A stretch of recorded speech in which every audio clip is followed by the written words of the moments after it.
Hello दोस्तों। नमो बुद्धाय, जय भीम। कैसे हैं आप सभी? आशा उम्मीद करता हूँ कि आप लोग बहुत अच्छे होंगे। दोस्तों, आप लोगों को पता है कि मान्यवर माह है। इसी महीने में यानी मार्च के महीने में मान्यवर कांसीराम साहब का जन्म हुआ था 15 मार्च 1934 ईस्वी को, और उनका जन्मदिन है।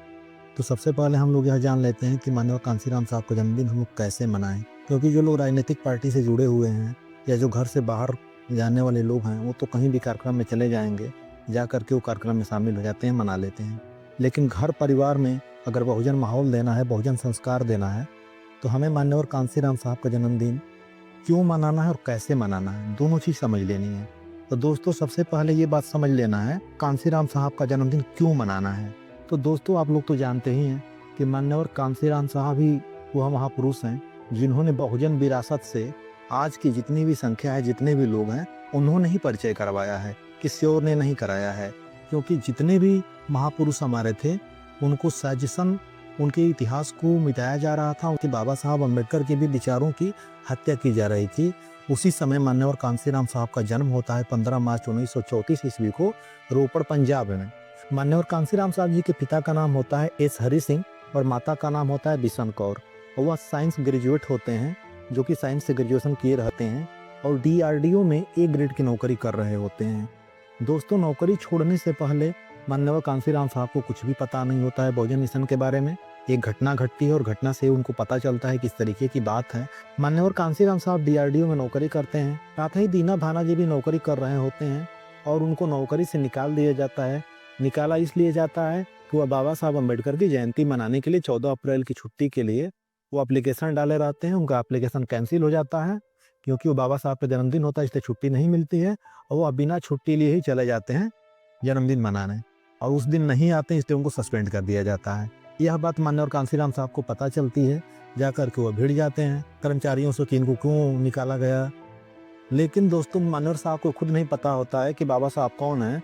तब माननीय दीना भाना जी बताते हैं कि बाबा साहब अम्बेडकर वो हैं जिनकी वजह से आप यहाँ नौकरी कर रहे हैं, आप उनके बारे में नहीं जानते हैं, तो यह किताब पकड़िए। तो दोस्तों, एक किताब देते हैं जिसका नाम होता है एलियंसन ऑफ कास्ट। दोस्तों, उस किताब को मानव कांसीराम साहब घर लेकर जाते हैं और ले जाकर के पढ़ते हैं। दोस्तों, अगर आपको यह किताब चाहिए तो डिस्क्रिप्शन में लिंक है, वहाँ से आपको किताब मिल जाएगी। और उस किताब को ले जा करके वो पढ़ते हैं। पढ़ने के बाद उनको इतना नशा होता है उस किताब का, वो आने के बाद नौकरी छोड़ देते हैं। नौकरी छोड़ने के बाद वो बिल्कुल बहुजन मिशन के लिए निकल पड़ते हैं, एक साइकिल लेकर के। साइकिल यात्रा उनकी होती है। दोस्तों, 1971 में मानव कांसीराम साहब नौकरी छोड़ते हैं। लोगों के साथ जुड़ करके लोगों को बताने समझाने का काम करते हैं बहुजन मिशन को, और जा करके 1971 के बाद 1978 में यानी 7 साल के बाद वो वाम सेप का गठन करते हैं। तो 78 के बाद 1981 में सीधे सीधे वो DS4 का गठन करते हैं और 1984 में बहुजन समाज पार्टी का गठन करते हैं। दोस्तों, 2 बार वो सांसद बने थे, एक बार इटावा से बने थे, एक बार होशियारपुर से बने थे। जब इटावा से बने थे तो 1991 में बने थे, और होशियारपुर पंजाब से जब बने थे तो 1996 में बने थे। लोकसभा के एक बार वो चुनाव लड़े रहते हैं 1981 में, और वो चुनाव इलाहाबाद से लड़े थे और चुनाव हार गए थे। दोस्तों, उन्होंने बहुत ही बेहतरीन नारा दिया था। उन्होंने कहा था कि वोट से लेंगे PM CM, आरक्षण से लेंगे SPDM। उन्होंने ही कहा था कि वोट हमारा, राज तुम्हारा, नहीं चलेगा, नहीं चलेगा, जिसकी जितनी संख्या भारी उसकी उतनी हिस्सेदारी। दोस्तों, उनका मानना था कि राजनीति जो है वो सत्ता की चाबी है, इसलिए हमारे लोगों को राजनीति में आना चाहिए, और ऐसा उन्होंने सिद्ध करके भी दिखाया।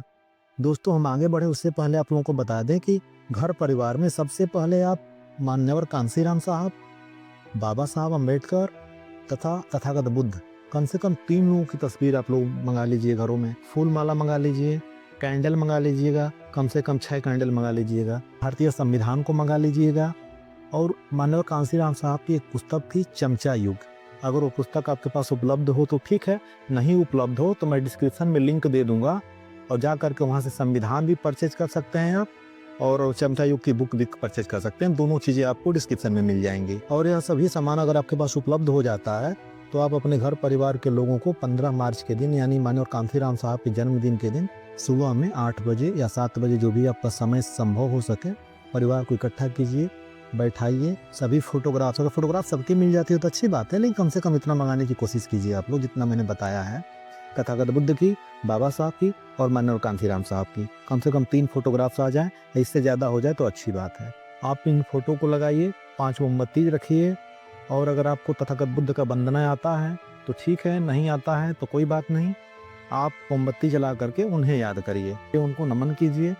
दोस्तों यही बातें आप लोग बच्चों को बताएंगे तो बच्चे जानेंगे, यह बहुजन संस्कार बच्चों के बीच में आएगा तो बच्चे अपने महापुरुषों को हमेशा याद रखेंगे। सरकार तो वैसे भी इतिहास को मिटाने पर लगी हुई है, लेकिन हमें सतर्क होकर के बच्चों को सब कुछ बताना है कि बच्चे महापुरुषों के बारे में जान सके। तो दोस्तों यह वीडियो कैसी लगी कमेंट करके जरूर बताइएगा। चैनल पर नए हैं तो चैनल को सब्सक्राइब कर दीजिएगा, वीडियो को लाइक कर दीजिएगा। दोस्तों नमो बुद्धाय, जय भीम, जय कांसीराम, जय संविधान।